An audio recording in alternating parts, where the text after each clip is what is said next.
Let's now move on to main topic number 4.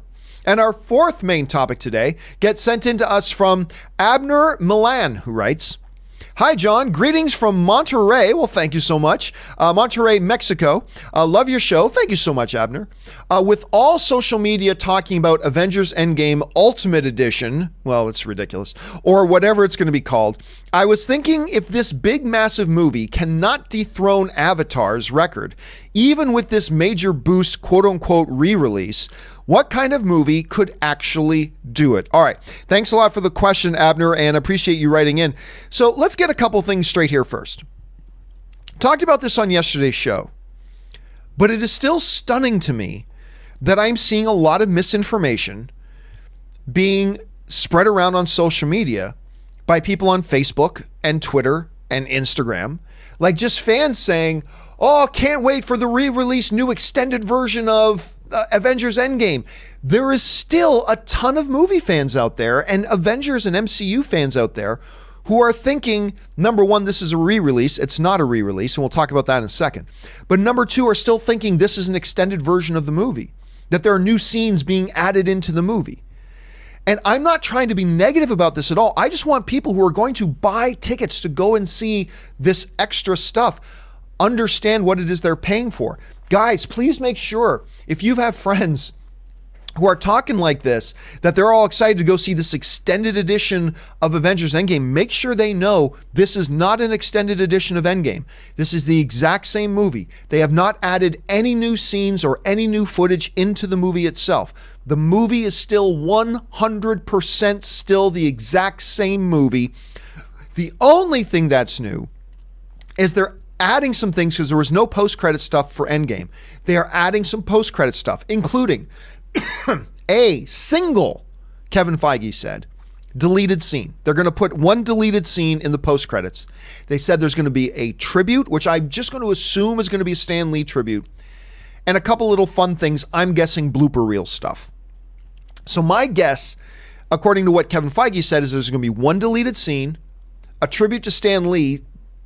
I'm guessing it's to Stan Lee. And when he says a couple of fun little things, I'm going to guess it's going to be some blooper reel stuff, which could be some pretty fun stuff. Nothing wrong with any of that. That's all cool. I just really want to make sure that our fellow film fans, if they're going to buy tickets and go see it, that they know what they are and what they are not getting. They are not getting an extended version of the movie. Please make sure your friends know that, because I just don't want people to pay for something and not get what they expected to get. That's all I'm concerned about here. And the whole re-release thing too. Guys, it's not rocket science. I had this twit last night trying to debate me on Twitter saying, "John, it is a re-release." I'm like, no, the movie is still in theaters. It's in over 1,400 theaters. It's not in every theater that it has been, but it is still in its theatrical run. Now, it's just semantics, granted, but guys, facts matter, even though this is just semantics. Facts matter. If a movie is still in release, it expanding is not a re-release. Re-releasing means its release is done and finished, and now you're going to put it out in theaters again. That's what re-release is. This is not a re-release. It's still in 1,400 theaters. It's still in its theatrical run. It's just getting expanded again. I think. How expanded, we don't know. So when a movie comes out in limited release for its first 2 weeks, it's on like 100 screens. And then on its third week, it expands and goes on like 2,000 screens. We don't say it re-released. We just say it expanded. Again, it's just semantics. But facts matter, folks. And some people, this somebody on Twitter last night was desperately trying to argue with me. "No, John, because it was playing on 4 screens in my local theater. Now it's only playing on 2. If it comes out on another third, that means it re-released on that screen." I'm like, dude, that's not what it means anyway. It's funny. It's not a big deal. It's not important. It's just semantics, I know. But it's funny how these little things just bother me so much. It's not a re-release. Anyway. Little thing shouldn't bother me at all. But now let's get to the main part of the question.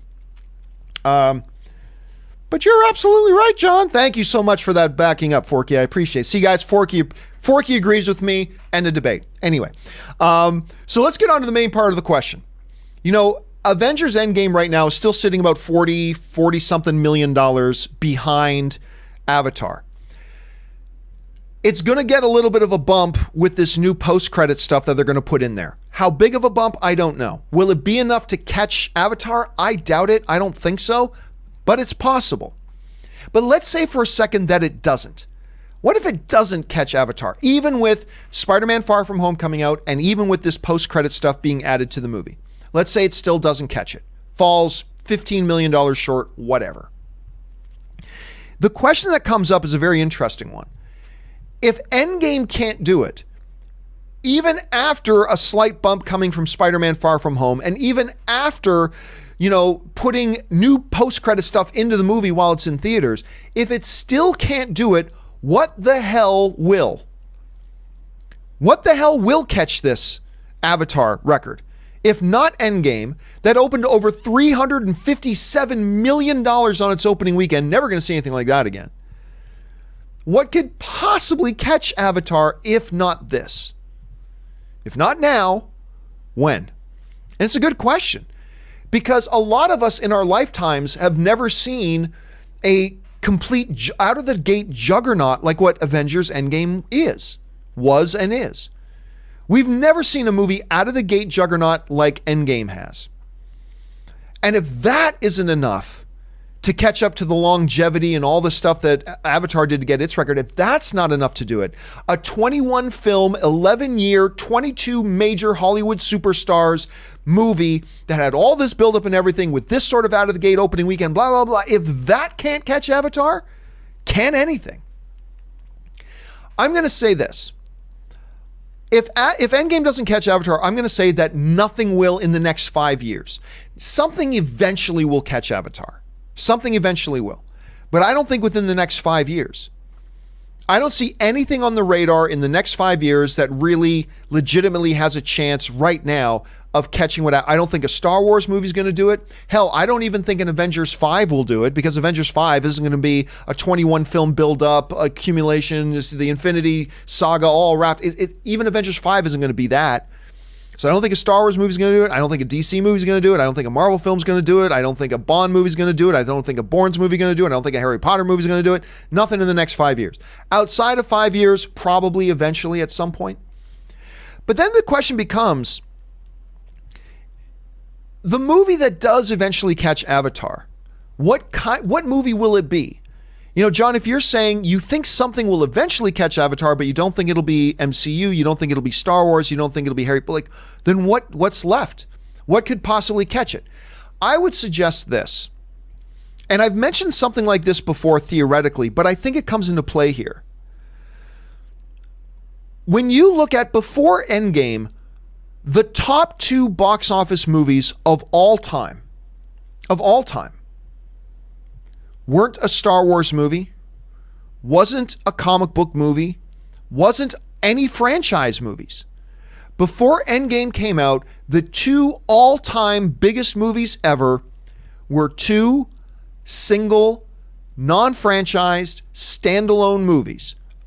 Avatar is becoming a franchise, but at the time, it was Titanic in the number 2 spot, and it was Avatar in the number 1 spot.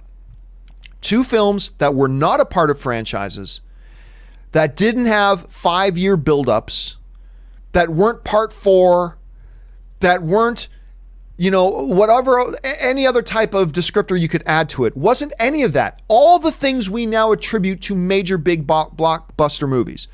We attribute they got to be sequels. They got to be part of franchises. They got to have massive buildups. They have to have multi-year interconnected stories of blah, blah, blah. But before Endgame, the 2 films that were the top dogs was Titanic and Avatar. And I would probably suggest that my guess, and I've mentioned this before, is that whatever movie it is that eventually now comes along and comes down the river to top Avatar is probably going to be another film like that. It's probably going to be a movie that we don't see coming. It's probably going to be a movie that doesn't break the opening weekend box office record. Remember, Avatar opened to what? Didn't even make $100 million opening weekend. I think Avatar made $70 million. So 70-something million dollars its opening weekend. It's a good opening weekend, but nowhere near record shattering. I think it's going to be a movie like that. that doesn't explode onto the scene.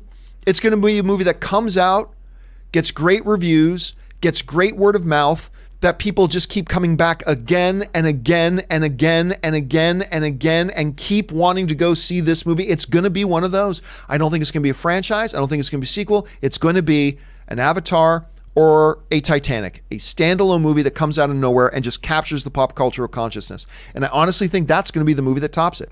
If Endgame doesn't do it first. And it's possible it will. I still don't think it will, but it's still possible that it will.